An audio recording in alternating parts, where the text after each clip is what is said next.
everyone, and welcome to the very first episode of Pod Zahra. I'm Zahra, and before we start, let me tell you a tiny secret about this name. In Persian, Zahr means poison, but Pod Zahr means antidote. So this podcast, hopefully, will be the antidote to boring forced learning. Zungo zungo go zungo zeng, watch it. Zungo zungo go zungo zeng, catch it. Zungo zungo go zungo zeng, ka 001. Okay, quick confession. I accidentally hacked into my own brain by stabbing. You heard me. No, I'm not joking. And no, I did not stab anything living. Girl, relax, cause mama's about to cook. Bang bing, bang bing. Come round for your little song sing. Bro said he can't trust these girls no more, cause she just want to see the long thing. Show the fear fling. Bang ding, we fit be a drunk ping pong. From wool to words. So, a few years ago, I got into this magical, slightly violent art form called needle felting. You basically take a barbed needle and poke fluffy wool over and over until it slowly shrinks into something solid. Like a tiny mushroom, a grumpy frog, or honestly, whatever your stress level inspires that day. Now, here's the thing. When I started, almost all the tutorials online were in English. At least all the good ones. British, American, Australian. Actually, even non-native speakers tried to teach in English, hoping that it would reach a larger audience. But I didn't plan to learn a language. I just wanted to know how the hell they got a head attached to a body with that glue or sewing, cause girl, I hate sewing. But as I kept watching, something weird started to happen. English stopped sounding like words to memorize and started feeling like fluffy texture and movement on my fingers. Now, here's a funny, real story about me. When the first filter said, switch to a finer needle now, I was like, finer? Girl, fine as in, I'm fine, thank you. For real. But almost immediately, I knew what it meant. Simply because I could see she just started using a thinner needle for gentler details. And obviously didn't end here. Because then I'd hear they say to give your doll a smooth finish. And realize that a fine needle almost always had to do with the final touches. No one explained it to me. I didn't look it up, but the next time I saw fine tip marker on a pen in a stationery store, I knew what it meant, viscerally.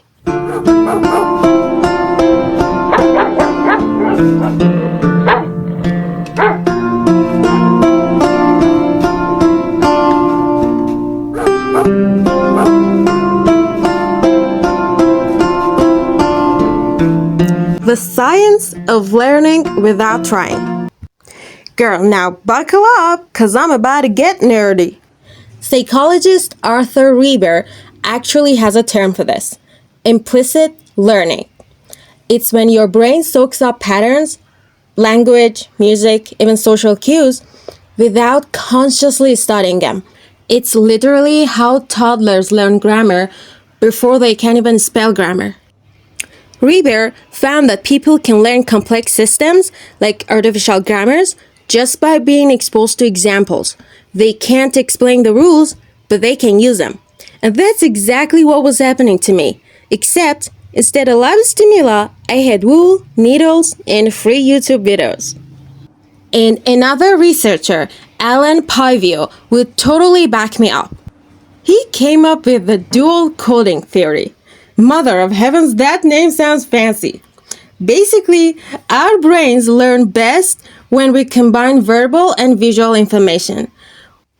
Like when I was hearing English instructions while seeing the actions, stab here, roll over, twist this. Both my language system and visual system were firing together. In other words, English wasn't an abstract list of grammatical rules and vocabulary anymore. It was literally felt. That was a good joke right there. That was a good joke. If you ain't laughing, I don't know what your therapist been doing. Lily, take another walk out of your fake world. Please put on the Let it happen by not caring.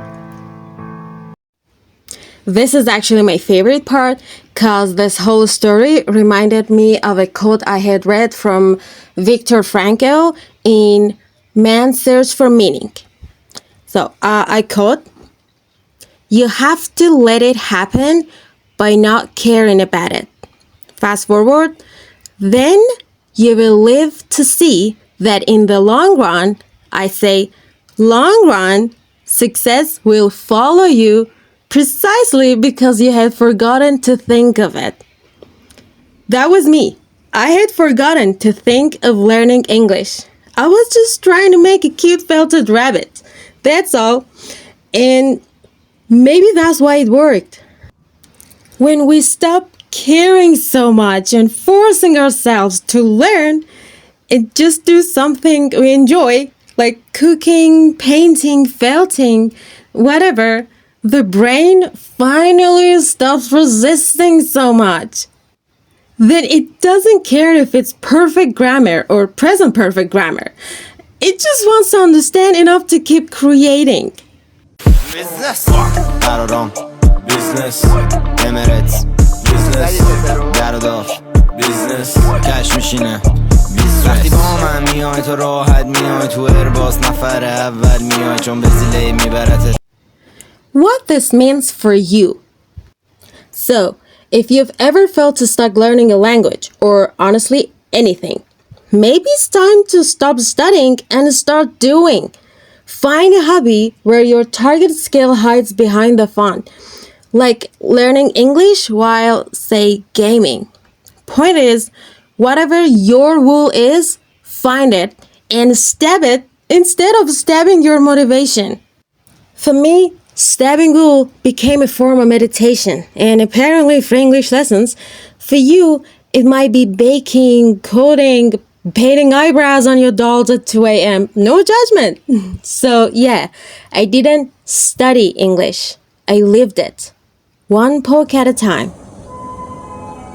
You've been listening to Pod Zahra, the antidote for burnout, perfectionism, and boring study plans. If you liked the episode, poke that follow button gently, don't stab it. Until next time, I'm Zahra, and may your needles stay sharp and your words even sharper. Se so per la campagna, non so al disonori, alla ninna